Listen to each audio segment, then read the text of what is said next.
Hi, it's story time again. Are you ready for another tale?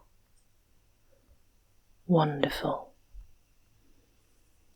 Well, if you settle down, close your eyes and listen, I will read for you He Wins Who Waits. Once upon a time there reigned a king who had an only daughter.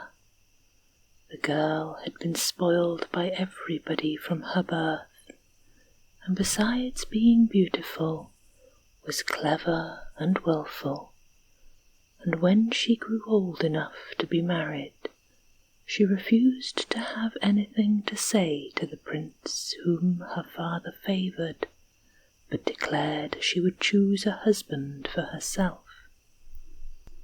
By long experience the king knew that once she had made up her mind, there was no use expecting her to change it, so he inquired meekly what she wished him to do. "Summon all the young men in the kingdom to appear before me a month from today," answered the princess, "and the one to whom I shall give this golden apple shall be my husband." "But my dear," began the king, in tones of dismay. "The one to whom I shall give this golden apple shall be my husband," repeated the princess, in a louder voice than before. And the king understood the signal, and with a sigh proceeded to do her bidding. The young men arrived, tall and short, dark and fair, rich and poor.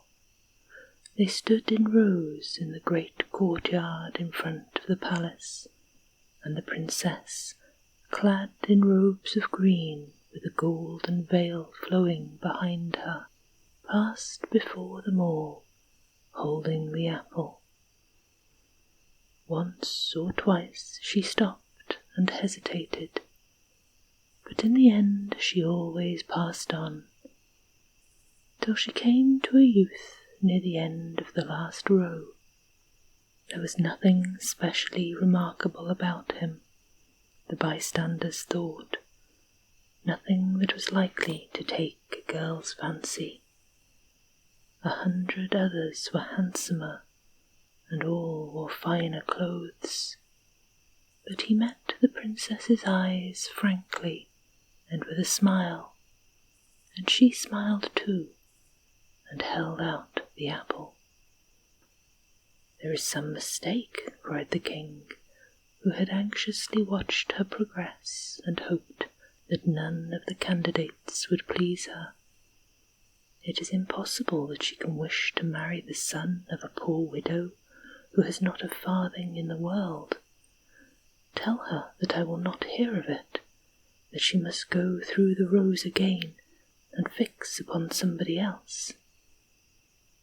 And the princess went through the rows a second and a third time, and on each occasion she gave the apple to the widow's son. "Well, marry him if you will," exclaimed the angry king, "but least you shall not stay here." And the princess answered nothing, but threw up her head, and taking the widow's son by the hand, they left the castle. That evening they were married, and after the ceremony went back to the house of the bridegroom's mother, which, in the eyes of the princess, did not look much bigger than a hen coop. The old woman was not at all pleased when her son entered bringing his bride with him. "As if we were not poor enough before," grumbled she. "I dare say this is some fine lady who can do nothing to earn her living."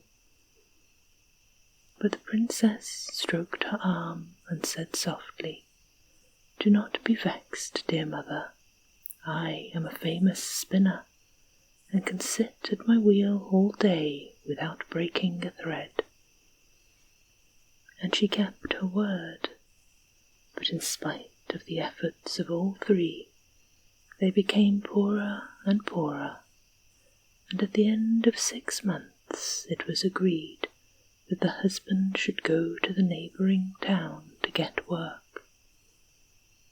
Here he met a merchant who was about to start on a long journey with a train of camels laden with goods of all sorts, and needed a man to help him. The widow's son begged that he would take him as a servant, and to this the merchant assented, giving him a whole year's salary beforehand.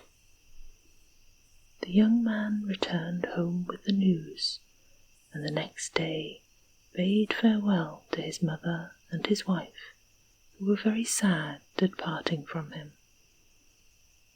"Do not forget me while you are absent," whispered the princess as she flung her arms around his neck.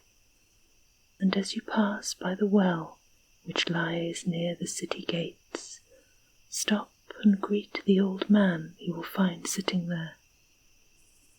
Kiss his hand, and then ask him what counsel he can give you for your journey."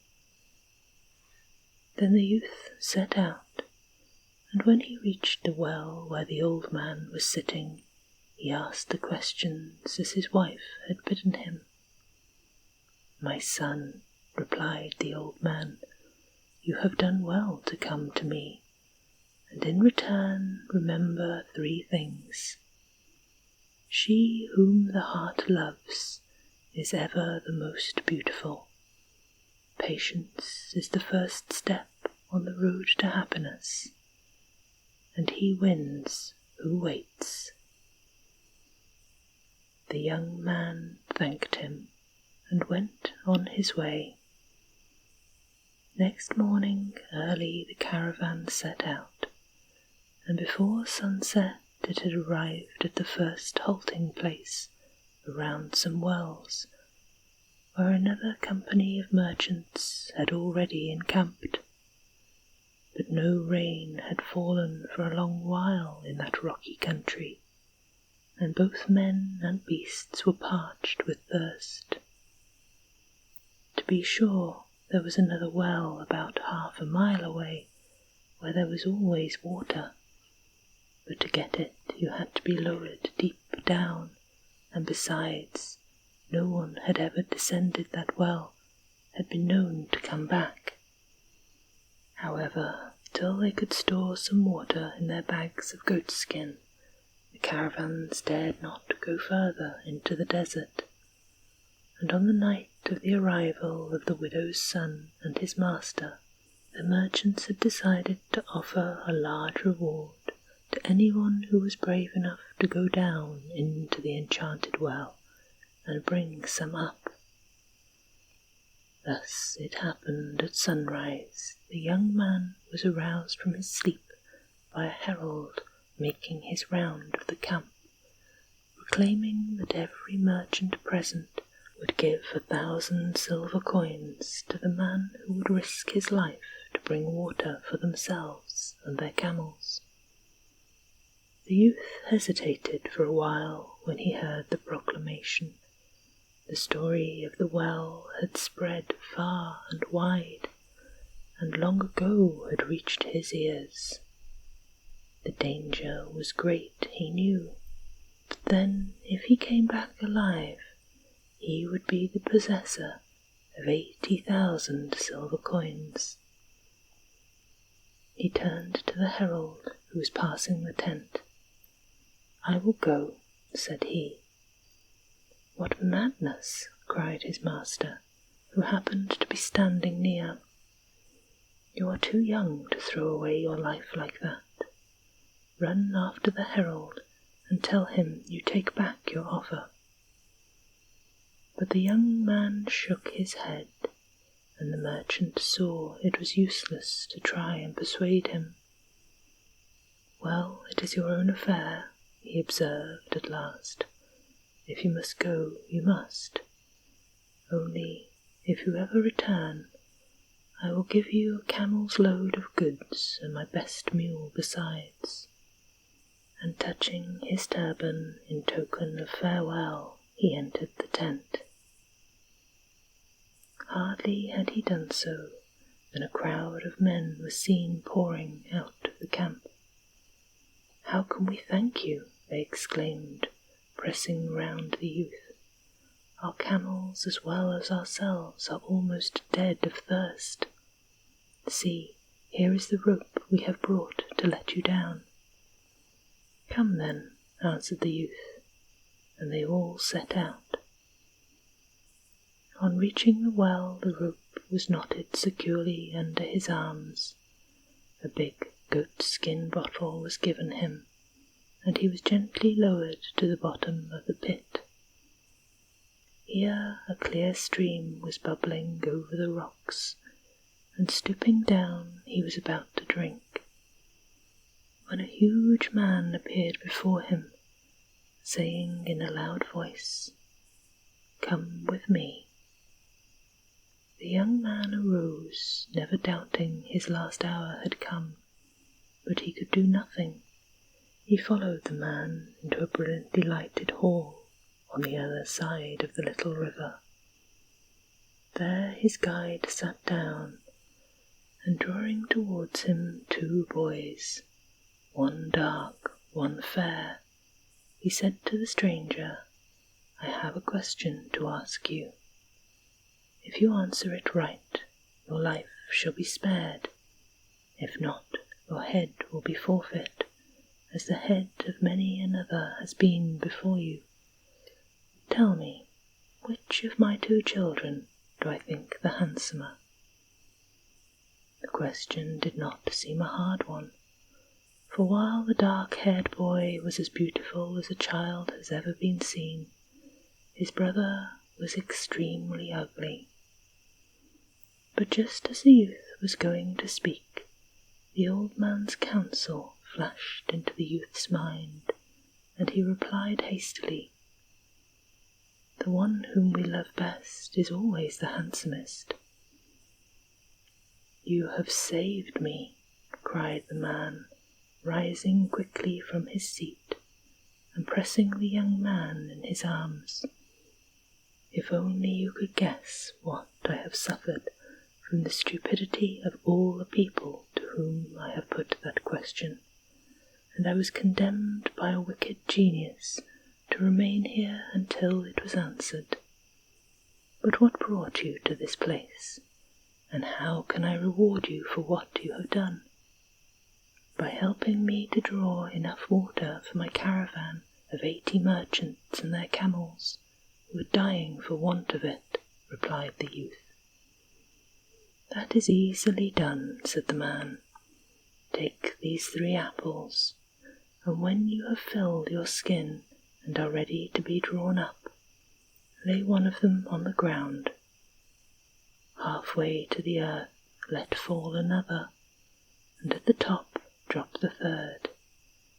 If you follow my directions, no harm will happen to you. And take beside these 3 pomegranates, red, green, and white. One day you will find a use for them." The young man did as he was told, and stepped out on the rocky waste, where the merchants were anxiously waiting for him. Oh, how thirsty they all were! But even after the camels had drunk, the skins seemed as full as ever. Full of gratitude for their deliverance, the merchants pressed the money into his hands, while his own master bade him choose what goods he liked and a mule to carry them. So the widow's son was rich at last, and when the merchant had sold his merchandise and returned home to his native city, his servant hired a man by whom he sent the money and mule back to his wife. "I will send the pomegranates also," thought he, "for if I leave them in my turban, they may some day fall out." And he drew them out of his turban but the fruit had vanished, and in their place were 3 precious stones, white, green, and red. For a long time he remained with the merchant, who gradually trusted him with all his business, and gave him a large share of the money he made. When his master died, the young man wished to return home, but the widow begged him to stay and help her. And one day he woke with a start to remember that 20 years had passed since he had gone away. "I want to see my wife," he said the next morning to his mistress. "If at any time I can be of use to you, send a message to me." Meanwhile I have told Hassan what to do, and mounting a camel he set out. Now soon after he had taken service with the merchant, a little boy had been born to him, and both the princess and the old woman toiled hard all day to get the baby food and clothing. When the money and the pomegranates arrived, there was no need for them to work any more, and the princess saw at once that they were not fruit at all, but precious stones of great value. The old woman, however, not accustomed, like her daughter-in-law, to the sight of jewels, took them only for common fruit, and wished to give them to the child to eat. She was very angry when the princess hastily took them from her and hid them in her dress, while she went to market and bought the 3 finest pomegranates she could find, which she handed to the old woman for the little boy. Then she brought beautiful new clothes for all of them, and when they were dressed they looked as fine as could be. Next she took out one of the precious stones which her husband had sent her, and placed it in a small silver box. This she wrapped up in a handkerchief embroidered in gold, and filled the old woman's pockets with gold and silver pieces. "Go, dear mother," she said, "to the palace, and present the jewel to the king, and if he asks you what he can give you in return, tell him that you want a paper with his seal attached, proclaiming that no one is to meddle with anything you may choose to do. Before you leave the palace, distribute the money among the servants." The old woman took the box and started for the palace. No one there had ever seen a ruby of such beauty, and the most famous jeweller in the town was summoned to declare its value. But all he could say was, if a boy threw a stone into the air with all his might, you could pile up gold as high as the flight of the stone, and it would not be sufficient to pay for this ruby. At these words the king's face fell. Having once seen the ruby, he could not bear to part with it, yet all the money in his treasury would not be enough to buy it. So for a little while he remained silent, wondering what offer he could make the old woman, and at last he said, "If I cannot give you its worth in money, is there anything you will take in exchange?" "A paper signed by your hand and sealed with your seal, proclaiming that I may do what I will without let or hindrance," answered she promptly. And the king, delighted to have obtained what he coveted for so small a cost, gave her the paper without delay. Then the old woman took her leave and returned home. The fame of this wonderful ruby soon spread far and wide, and envoys arrived at the little house to know if there were more stones to sell. Each king was so anxious to gain possession of these treasures that he bade his messenger outbid all the rest, and so the princess sold the remaining stones for a sum of money so large that if the gold pieces had been spread out, they would have reached from here to the moon. The first thing she did was build a palace by the side of the cottage, and it was raised on pillars of gold, in which were set great diamonds which blazed night and day. Of course, the news of the palace was the first thing that reached the king, her father, on his return from the wars, and he hurried to see it. In the doorway stood a young man of 20, who was his grandson, though neither of them knew it, and so pleased was the king with the appearance of the youth that he carried him back to his own palace and made him commander of the whole army. Not long after this, the widow's son returned to his native land. There, sure enough, was the tiny cottage where he had lived with his mother. But the gorgeous building beside it was quite new to him. What had become of his wife and mother, and who could be dwelling at that other place? These were the first thoughts that flashed through his mind, but not wishing to betray himself by asking questions of a passing stranger, he climbed into a tree that stood opposite the palace and watched. By and by a lady came out and began to gather some of the roses and jasmine that hung about the porch. The 20 years that had passed since he had last beheld her vanished in an instant, and he knew her to be his own wife, looking almost as young and beautiful as on the day of their parting. He was about to jump down from the tree and hasten to her side, when she was joined by a young man, who placed his arm affectionately around her neck. At this sight the angry husband drew his bow, but before he could let fly the arrow, counsel of the wise man came back to him.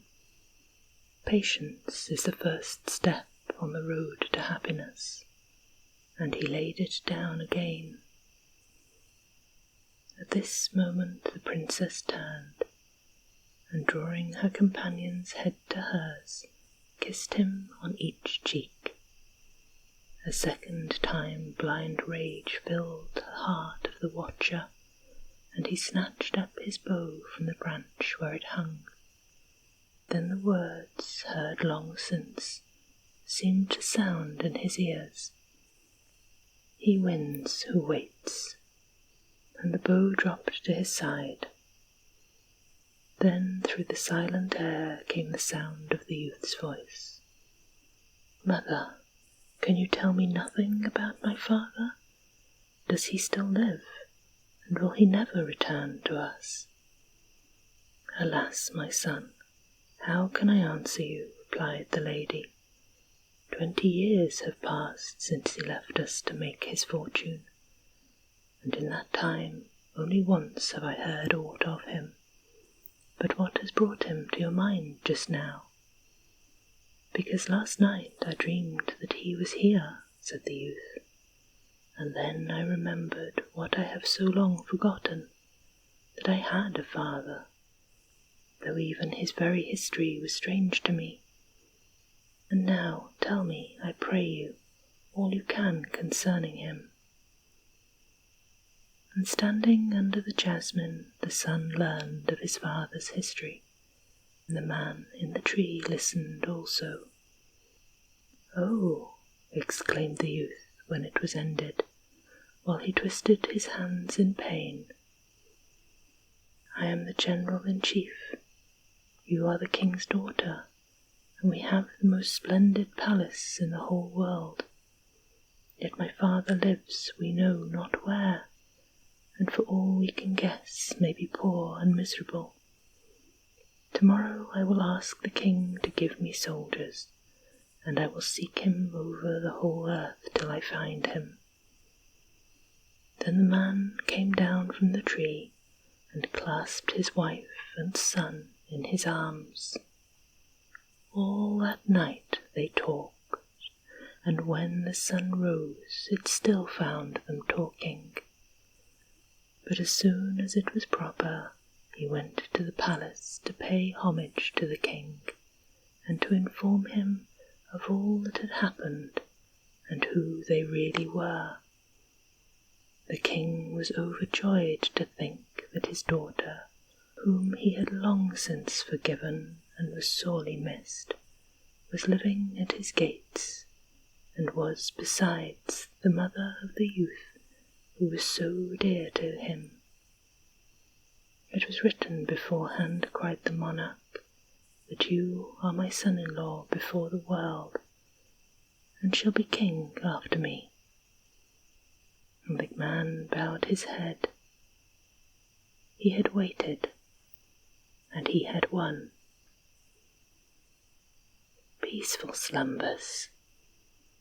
Sleep sweet.